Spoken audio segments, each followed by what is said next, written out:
in them hoes. Big swangles and rolling.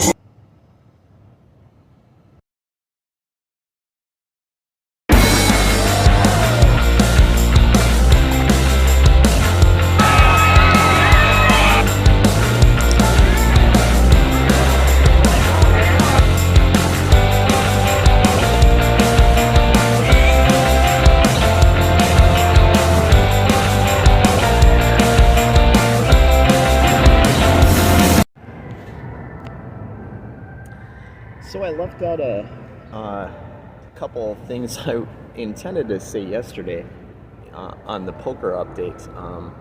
At Auberge, I'm friends with one of the floors, and I was telling her a couple days ago I was confused why anyone would play at the Golden Nugget, because they have so many promotions, they give away so much money. And she's like, not for long. And sure enough, the next day, all the promotions vanished. So, all the promotions vanished. That was Will. He's here to pick me up to go, somewhere in Lake Charles today. Anyway, and it's appropriate at this moment to break for a commercial interruption. Lights, camera, action. Hey, how y'all doing today, folks? My name is Will Samuels with Rare Coin and Bullion. The number is 409-729-5051. We have Morgan silver dollars. We have the St. Gardens gold coins. We have the silver eagles. We have everything in stock, ready to sell. We actually is a wholesale dealer, so all those coin dealers that you're going to getting this coins and they are very, very expensive, don't do that no more. Call Will Samuels today at Rare Coin and Bullion, 409-729-5051, where you get the wholesale price and we cover the shipping. There's no shipping charges with our company. Thank you and have a blessed day. You will not be disappointed. So a quick poker update for the past couple days. I might have mentioned Auberge a few nights ago. I was playing with a couple of dealers, or actually 3 dealers at my table from here, the Golden Nugget, and it was kind of fun because I sort of know these people and some of the players and other people here. So it's always nice to see a familiar face, and I'm making more and more friends and acquaintances here. So that night I lost a few $100s. I think around 200, but it might have been a little more. My accounting seems to be a little messed up. So last night I came to the Golden Nugget to play for the first time, and had a really weird experience right off the bat. I had pocket aces, and it was raised. I was the small blind, so I was first to act, and I tried. You can't raise in that position because everyone would fold. So it was raised eventually to like $13 or $17 or something, and it's like great. You really want to have someone initiate the raising for you in that position. Unfortunately, the move,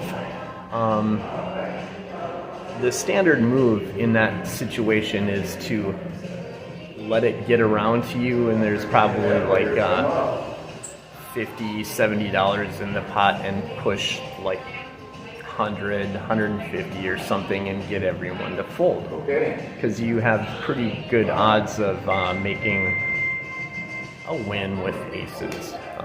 Doesn't happen every time, but so I was in a kind of an awkward position, and I kind of limped in. There were like 4 or 5 callers to that raise. So we saw a flop. An ace wasn't on the flop. It was something like 3, 6, 7, or 6, 9, 8, or something weird like that. And now I start the betting. I think I bet out $50, and it folds around to the button, which is right to the player directly to my right, and he goes all in.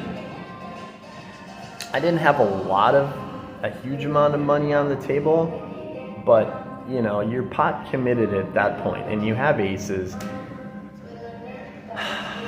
That gentleman flopped a straight, so I lost the hand.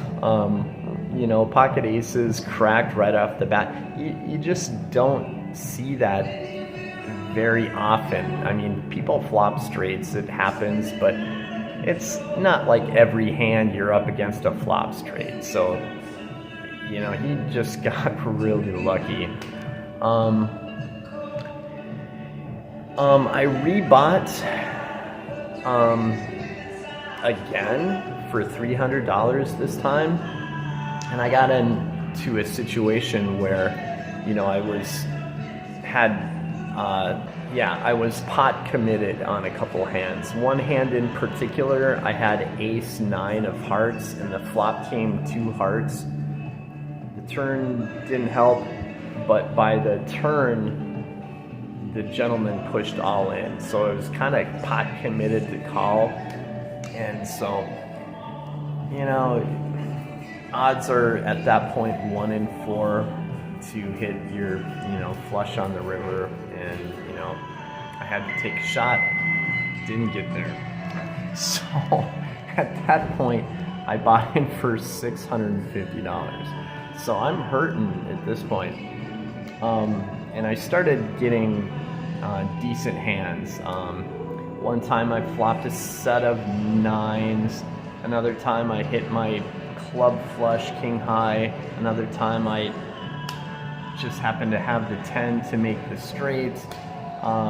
Stuff like that. And I chipped back up to $950. So I got the second rebuy back. But I was kind of done with poker at that point. I played like 5 hours, so I came back today to be more aggressive and try a little harder this time, take a few lessons from yesterday. And I bought in for $341 today. So right off the bat, I folded maybe 1 or 2 hands, and I got pocket kings.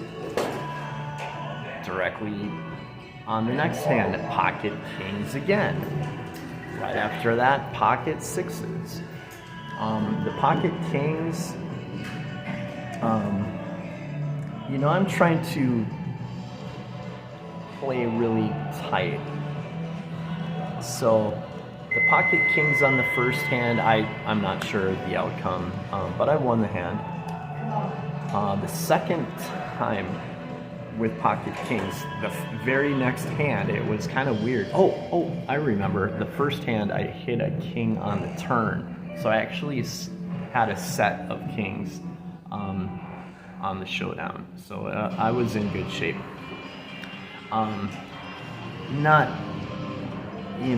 I couldn't get a huge pot brewing, but, you know, it was good enough for non-aggressive action. The second time, my opponent had Queen Jack, and the flop came a pair of 8s. So I was betting into him, and he was calling. And, you know, in that situation, you just wonder in the back of your head, does he have an 8? So an 8 would be trouble for sure. But it didn't feel that way. It wasn't a very expensive hand to play. And the turn came a queen, and the river came a jack. So he flipped over the queen and the jack for 2 pair, and I'm like, crap.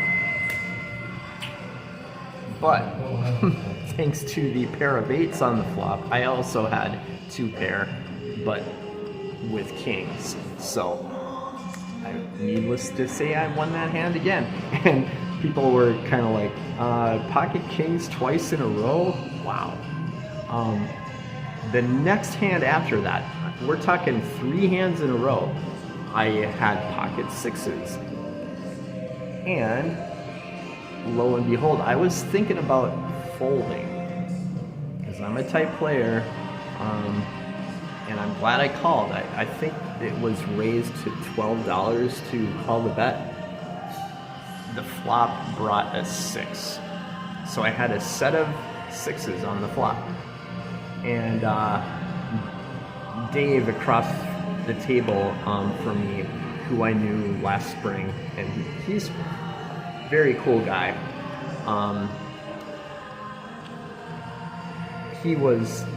It was heads up against him, and he was doing the betting. I think maybe he bets 10 or 15 on the flop, 25 on the turn, another 25 on the river, and you never know what your opponent has. And I'm friendly with him, so I didn't raise, even though I had pocket 6s, but he very well. I had my glasses off, so when he flipped his cards over, I thought he had pocket kings and there was a king on the board.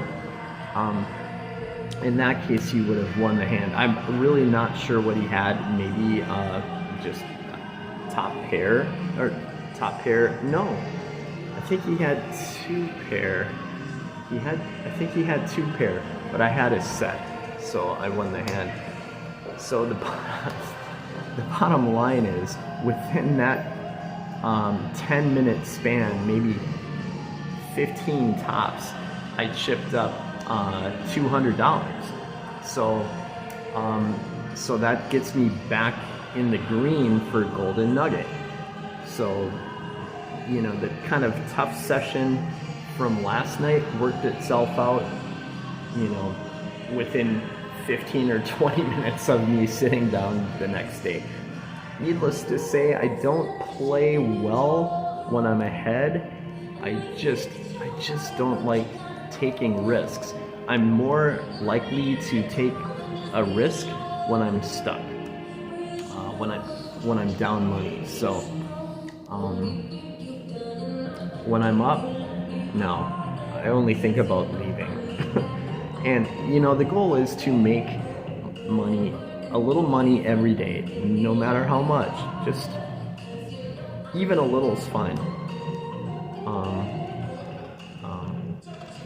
So I spent maybe 45 minutes at the table. I just blinded out. I hit another hand where I made like 15 or 20 bucks, enough to pay for the blinds for me sitting there. So they have a promotion, football squares again tonight. So I might be back for that because there's a pretty significant, giveaway of cash if you get lucky and just randomly,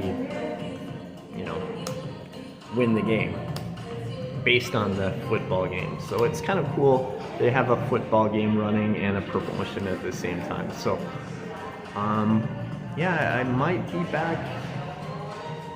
Knowing me, not.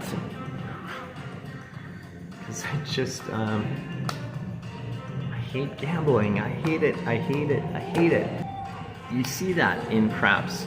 For whatever reason, people let it ride, increase their bet each time they win, and they think they're gonna go on winning forever. And no, it doesn't work that way. Eventually, you hit the Magic 7 card and lose all your money. So you have to have a balance of you know, playing smart and not continually risking all your bets. So anyway, that's a quick recap for today. You know, it's probably almost 5 o'clock right now, and yeah, I should eat something, and maybe I'll go to, I don't know, Asia restaurant. I have some comps from Auberge. Anyway, I'm heading back to that casino to see what's up there and check out the action, see if there's a poker game going, maybe hit a restaurant, I don't know. Signing out.